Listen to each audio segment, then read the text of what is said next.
Plus, just hours ago, meter reader Roy Kronk told the nation his version of how he found Caylee Anthony's remains.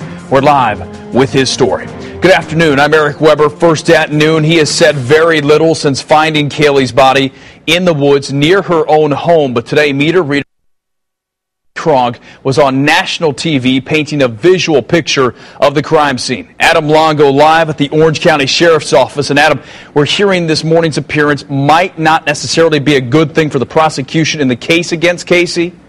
Yeah, Eric, that's just the opinion of one legal analyst who says Kronk's credibility might be brought into question because Local 6 was able to confirm that he was, in fact, paid to appear on Good Morning America. Now, the networks will tell you that they don't pay for interviews, but they do pay licensing fees for photos and videos. And we were able to confirm that this photo we're going to show you right now, a photo of a snake right there, Good Morning America apparently paid as high as $20,000 for that photo that Kronk took at what eventually would become the crime scene. That picture apparently taken back in August. Now, you decide if that photo is what's important here, if Kronk was paid $20,000 for that photo or if he was paid for his interview. Now, the photo of that snake is significant because on the third 911 call that Roy Kronk made on August 13th, he says, "I see something suspicious in the woods, but I'm not going back there because there's a big snake back there." That apparently one of the snakes that he saw. Now, also, Kronk not painting a very flattering picture this morning on Good Morning America, not painting a flattering picture at all of the Orange County Sheriff's Office.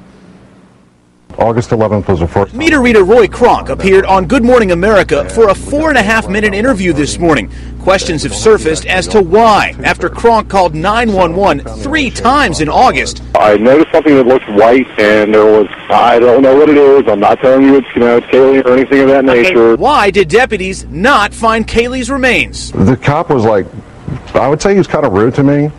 And I just didn't really, I'm trying to help out, I'm trying to be a nice guy, and instead I'm catching all this, so I just didn't care anymore. Whenever you're trying to run that many things down, I'm sure probably your patience with it wears after a while. I talked with Kronk David Evans right after this morning's interview, and he says with thousands of tips pouring into the sheriff's office, the cops had a lot on their plate, but still. He didn't feel that he got a very warm welcome from the deputy. The officer showed up. He pulled his expandable metal baton out, went down to the water's edge. I pointed in the area what was that.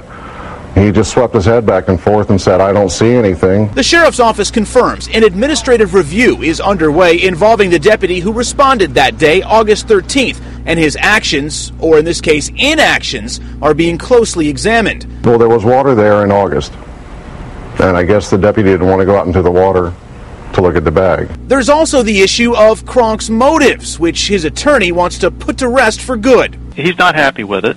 And Kronk himself is setting the record straight. He's just a meter reader who stumbled onto the biggest break in this case so far. I've never even met those people now.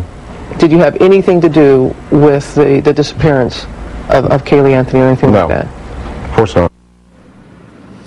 Now, since Kronk's appearance on Good Morning America this morning, Local 6 has been able to confirm all kinds of new information. We just talked with the sheriff's office just a few minutes ago. They were able to give us some reaction to seeing Kronk this morning and update us on that administrative review. Also, starting on First News at 4 this afternoon on Local 6, we've been able to confirm something that no one else has. That first day, August 11th, when Roy Kronk said he saw something suspicious and he called 911, he wasn't alone. There were 2 people with him that day. We're going to tell you who those people were and what they were all doing starting this afternoon on Local 6. We're live at the Sheriff's Office today. Adam Longo, Local 6. All right, Adam, thank you for that. Local 6 continuing to uncover new details about the meter reader who found Caylee Anthony's remains. Adam will have much more on that throughout the day here on Local 6. We are also hearing from Cindy Anthony for the first time since her granddaughter's remains were discovered. What she has to say about her daughter's involvement. Keep it here on Local 6 and click Orlando.com for all the breaking developments.